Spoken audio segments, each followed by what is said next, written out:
મારી 3 દીની એને મુદત આપી છે, ત્રીજો દી ઉગશે ને એટલે મારી તારા 5 બાળકો કાળા ગ્રહની કેદ છે ને એને સજા થાય છે.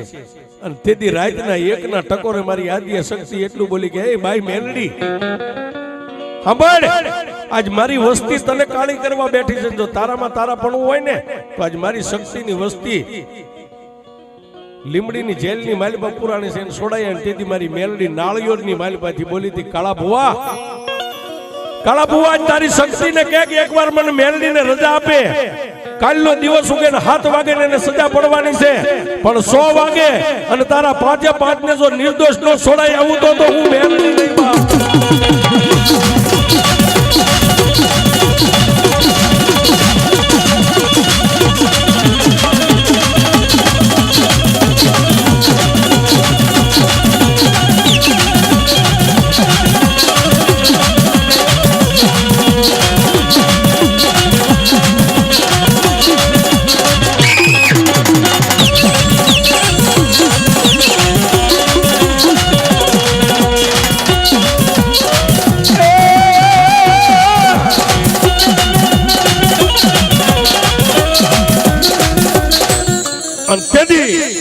મારી આદ્ય શક્તિએ હુકમ કર્યો કે જા ભાઈ, જો દુનિયાની માલિપા તું આજ બળુકી હોય ને તો મારી વસ્તીને કાલનો દી ઉગે અને 7 વાગશે ને એટલે સજા પડશે. તેથી મારી હવા વેતની નાગણી એ રાઘા ભગતના મકાનના નેવે નાળિયેર હતું ને એ નાળિયેરની માલિપાથી મારી મેલડી ઉડણ બની. પણ ક્યાં ગઈ?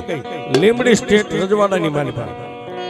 એ સાહેબ 100 વાગ્યા ને અને મેલડી કરે એવું કોઈ ન કરે. મારી એક યુટ્યુબની વાર્તાની માલિપા હું કહું છું, મેલડી કરે પણ કેવું સાહેબ કે કદાચ નાના બાળકોને ફળિયામાં રોતા મેકીને તમારો કોઈ દોષ ન હોય, જો કોઈ પૈસા ખવારીને તમને જેલમાં પુરાયા હોય, દિવસ ઉગે અને 20 વર્ષની કદાચ જેલ પડવાની હોય અને તમારા વકીલે કીધું કે ભાઈ આપણે કેસ હારી ગયા છે, દિવસ ઉગે એટલે તને સજા પડશે, ત્યારે સાહેબ કોઈને ન સંભાળો પણ જેલના ખૂણામાં દાઢી હાથ દઈને એમ જો કે એ માં બસ દુનિયાની માલિપા કાકા નહીં, કુટુંબ નહીં, મામા નહીં, મોહાળ નહીં, પણ જો મારા વડવાએ કોઈ મારા ગામના ટીમે તને ક્યારેક મેલડી જમાડી હોય ને હકથી મારી દી ઉગે એટલે મને સજા પડશે. મારી હું 20 વર્ષની કદાચ જીવીશ તો ભોગવી લઈશ, મારી નહીં પણ મારા આંગણે નાના ભૂલકાને રોતા મેકીને આવ્યો છું ને એની દયા આવે ને તો દી ઉગે એટલે મારો વકીલ મેલડી તું બનજે હો બાપા.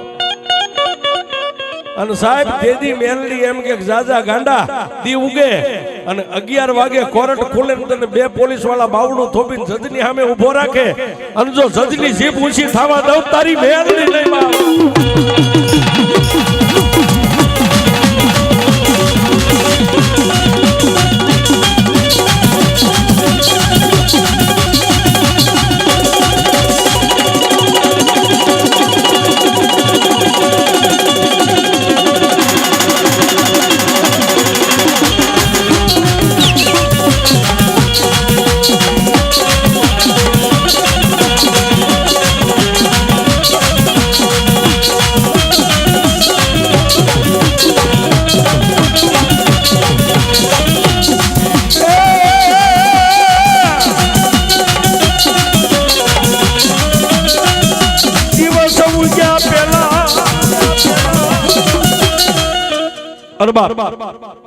દિવસ ઉગ્યા પહેલા એ 5 માલધારીના યુવાનોને તેથી મારી મેલડી એ સાહેબ 7 વાગ્યા ને 7:30 થયા ને કે આ ગામના ટીંબાની માથે નિર્દોષ લઈને મારી બારૈયાની મેલડી વહી આવી હો સાહેબ.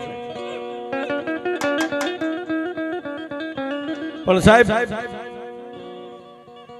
ભોરુડા ભરવાડ છે ને એ વાતને વિસરી ગયા અને 15 દી થયા રાગા ભગતે પાછું ગેલા ભાઈ ને એટલું કીધું કાં ગેલા 15 દીનો વધારે દીધો તો મારું મકાન વેચી નાખવાસ બાપ. અને તેથી એ ગેલા અપાએ રાઘા અપાની પાસેથી સાહેબ એ સમયની મારી પાસે જે કઈ કિંમત થઈ છે 16મા દિવસે મકાન વેચાતા ખરીદી લીધા, મકાન ખરીદી લીધા. પણ રાઘા ભગતે જે મેલડીનું નાળિયેર બાંધ્યું હતું ને એમને નેવે બાંધેલું રહ્યું. અને તેથી મારી મેલડી એટલું બોલી, તેથી મારી મેલડી એટલું બોલી રાતની સપને જઈને કે રાગલા દુનિયાની માલ પાસે મકાન વેચે મને મેલડી ને વેચી નાખી બાપ. તારે પૈસાની તાણી હતી, તારે તારા ખોરડા વેસવાતા, પણ મને મેલડીને ન્યાથી લાવીને મને મેલડીને વેચી નાખી. આહા સાહેબ, કોઈ નો કરે એવું મેલડી કરે ને. તેથી રાઘા ભગત એટલું કીધું કે દેવી તું ખરેખર જો મેલડી અહીં આવી હોય ને, હે મારી મંદ બુદ્ધિની જે મારા ઘરેથી બાઈ હતી એ તો આજ વર્ષોથી રિહામણે વહી ગઈ છે. મારી આ ભાઈઓ જાયુના રોટલા હું કેટલાક દેખાઈને જિંદગી જીવું. અને તેથી મારી મેલડી એટલું બોલી કે રાગલા આજથી 3:30 થી ઉગે. દુનિયાની માલિપા આપણી ભાષામાં આપણે ફૂલાર કહી સાહેબ, બીજું બૈરું લાવી એટલે ફૂલાર કર્યા કહી. પણ તેથી રાતના 1ના ટકોરે મારી મેલડી એટલું બોલી કે રાખલા દુનિયાની માલિપા બેનું દીકરીઓ એમ નામ ઘર માંડવા આવે ને, પણ જાજા આજુ બારૈયાની મેલડી જો કદાચ તારા નેવે આવી હોય, માથે હેલ હોતી બાઈ લાવું તો એમ માનજે તને મેલડી.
પણ સાહેબ મેલડી બોલે ને બીજું ન બોલે.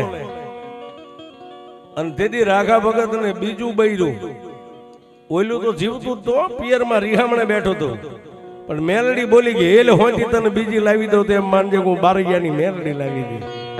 અને સાહેબ હેલ હોતી બાઈ લાવ્યા. આ ગામના ટીમે આ બધા મોજૂદ માલધારી આવી બેઠા છે.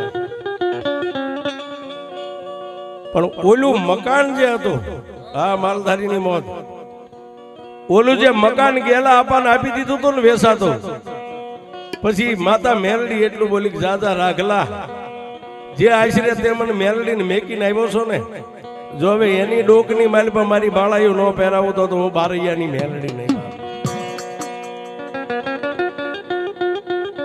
દિવસો માથે મારી મેલડી દિવસો મીંડ્યા વીતવા, દિવસો માથે દિવસો મીંડ્યા વીતવા. તેથી ગેલા આપાને પછી મારી મેલડી સપનામાં જઈને એટલું કીધું કે એ ગેલિયા ત્યાં મકાન લીધું છે ને, આ મકાનના નેવે હું મેલડી છું, મને મેલડીને પૂજ, હે મને મેલડીને પૂજ. આજ ગામના માલઢોર સારે છતાં એક લાઈન 13 તૂટે છે ને, હે કે મારી પણ મારા 2-4 નાના નાના બસડા આ ગામના માલઢોરની ગોવાળી કરું છું ને માંડ માંડાનું પૂરું કરું. મેલડી હું તાર્યા પદને નો પામી હતી. પછી રાઘા પણ જેમ સપને હક નથી લેવા દીધી ને એમ ગેલા આપવાનો શેડો મારી મેલડીએ ચાલ્યો. ગેલિયા આ મકાન ખરીદ્યું ને, હું મેલડી આ મકાનના નેવે હજી લટકું છું. મને હેઠી ઉતારી અને એકવાર મારા ગેલિયા મને દુનિયામાં મેલડીને ઉજળી કરી, પછી દુનિયાની માલિપા જોઈ લે હું મેલડી તને શું નો આપું. અને તેથી આ ગામની માલિપા ગામ માતા મારી જોગમાઈ આ ખોડિયાર આજની તારીખનું મંદિર છે સાહેબ. એ મંદિરે મારી ખોડિયારનો માંડવાના નેહડાને એવો કઈ કરાર છે, ગામની માલિપા માતાનું ફૂલેરું દેવાની જાતા છે. ફૂલેરું દઈને વળ્યા અને આવીને મારી શક્તિના ઓરડે જે મઠની ફળિયાની માલિપા ઉભા રહ્યા સાહેબ. આજ જેની લટે માતા મેલડી રમે છે, આના મૈયાભાઈના લટે પ્રથમ તેથી મારી મેલડીનો હાકલો આવ્યો, ખમા ખમા ખમા ખમા. અને તેથી કાળા આપા ગેલા આપા બધાય થઈને પૂછ્યું કોણ બોલે છે. અને તેથી કાળા આપાને મારી મેલડી એટલું કીધું કે હે ભુવા, આજ તારી શક્તિના કહેવા પ્રમાણે તારી શક્તિના બોલનો તોલ કરીને આજ વર્ષોથી તે મને નેવે લટકાડી છે ને, હે એ હું બારૈયાની મેલડી બોલું છું બાપ.